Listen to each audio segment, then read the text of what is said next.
On quitte le judo, on passe au handball avec l'équipe de Montigny-le-Bretonneux, l'équipe féminine qui se débrouille plutôt bien en ce début de saison et la capitaine n'est pas étrangère à ces bons résultats. Oui, tout à fait. On suit l'équipe presque toutes les semaines.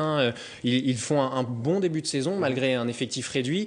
Et match après match, il y a une joueuse qui explose et qui multiplie les performances de choix et de qualité. C'est Gabrielle Parloer, la capitaine et arrière gauche. Nous avons décidé de faire un portrait réalisé avec Patrick Jacques de Dixmude. Cette saison à Montigny, Gabrielle Parloer porte le maillot machine à but. Dernière batterie de lucarne face à Plouvorne, l'arrière-gauche a marqué le tiers des buts de son équipe avec 10 réalisations. Une victoire qui fait du bien après 3 défaites consécutives. Non, je ne suis pas une machine à but. Après, je suis sur un poste d'arrière. Donc c'est vrai que sur l'attaque placée et sur le jeu qu'on met en place en attaque placée, on a pas mal de combis qui finissent sur les arrières. Donc ça me donne plus de chances sur attaque placée qu'une ailière. Gabi est une joueuse importante du dispositif, de l'équipe. C'est une buteuse d'abord, c'est une fille qui ne doute pas du tout. Après, elle a eu un début de saison où elle marquait beaucoup de buts, mais elle avait son petit péché mignon de perdre beaucoup de ballons. Et là samedi, elle a mis l'efficacité défensivement et offensivement, parce qu'elle fait quand même 10 sur 11 au tir, ce qui est quand même pas rien. Issue d'une famille de handballeurs, à 14 ans, Gabrielle est poussée sur les parquets par sa mère. Formée au pôle espoir de Strasbourg pendant 3 saisons, Gabi fait ses grands débuts en National 1 à Arenheim à l'âge de 17 ans, avant de passer par Strasbourg. C'est alors que commence l'histoire d'amour avec Montigny. Malgré une séparation de 2 ans, l'Alsacienne pose durablement ses valises à Coubertin en 2009. Cette saison, cette responsable administrative de 28 ans s'est vue confier le brassard de capitaine, un rôle qu'elle découvre match après match. J'aime pas quand les filles sont au fond du trou et qu'elles y restent, quoi. Donc j'essaie quand même de faire en sorte que au moins les filles qui sont à côté de moi, puisque c'est celles à qui je peux parler sur le terrain, aillent de l'avant et puis relèvent la tête quand il le faut ou continuent à être performantes quand elles le sont. Elle est bien, elle nous donne toutes les informations. On passe par elle pour quoi que ce soit et c'est une très bonne capitaine, il n'y a rien à dire. Par rapport à sa statut entre guillemets dans l'équipe, son jeu, il me semblait logique que soit elle la capitaine. Je ne voyais sincèrement pas qui mettre d'autre comme capitaine cette année. Elle est respectée par le groupe.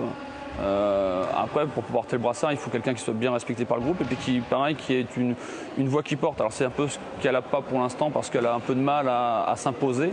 Atout offensif numéro 1 de la SMB Handball. Avec 36 buts en 5 journées, soit plus de 7 buts par match en moyenne, Gabrielle Parloer montre le chemin à ses coéquipières pour atteindre l'objectif de fin de saison, le maintien en National 2. Un maintien d'ailleurs qui est en bonne voie puisque ce week-end les joueuses de Stéphane Paysan se sont imposées face à Lège Cap-Ferret, 24 buts à 20 et une petite performance de Gabrielle Parloer, 5 buts. Bon, on va pas lui en tenir rigueur, mais ça reste une très bonne moyenne. On va passer au rugby, Wilfried. Ce week-end, le Sky Rugby jouait contre Athis-Mons lors de la 4e journée de championnat d'honneur. L'occasion de s'associer à une belle cause, celle de l'association Laurette Fugain, qui lutte contre la leucémie et le manque de dons d'organes. Un sujet d'Alice Gastine et d'Élodie Moine.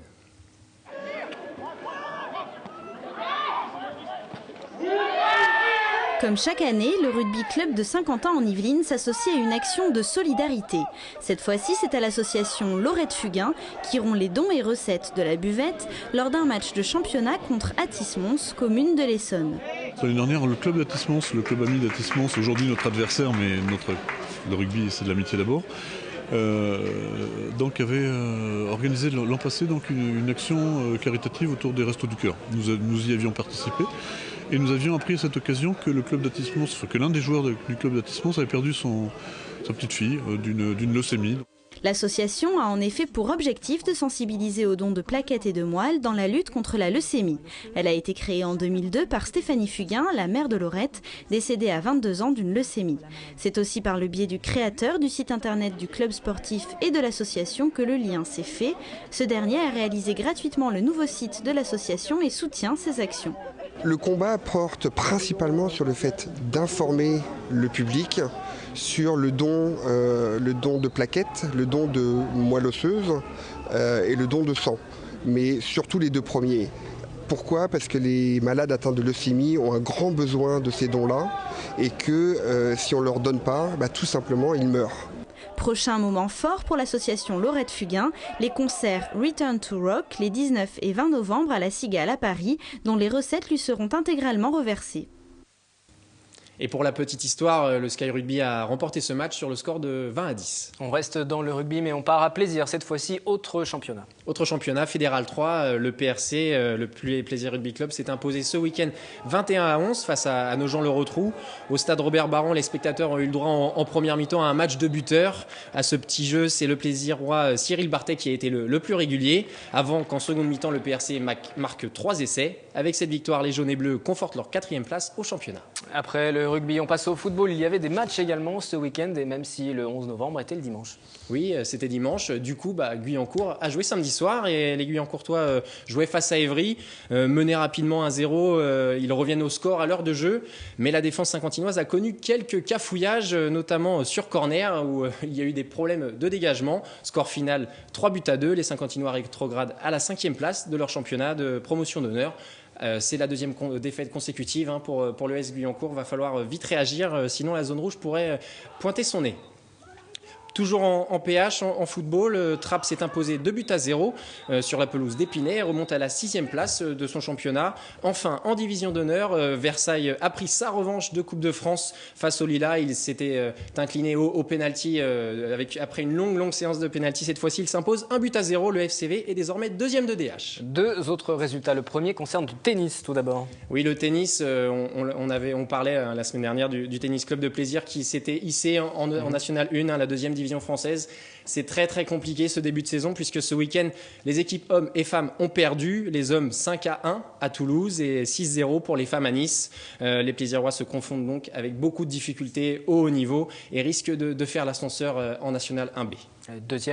Second résultat, ce sera le dernier ce soir, c'est du tir subaquatique, le Trophée Saint-Saëns. Trophée Saint-Saëns, oui, c'est le tir subaquatique, c'est le trophée organisé par la Palme Plaisiroise, le club de plongée de plaisir qui accueillait donc une manche de Coupe de France. Et les tireurs plaisirois ont conservé leur titre par équipe. En individuel, Sylvain Bentoubal, le responsable de la section plongée de la Palme que nous avions reçu la semaine dernière, a fini 2e de l'épreuve.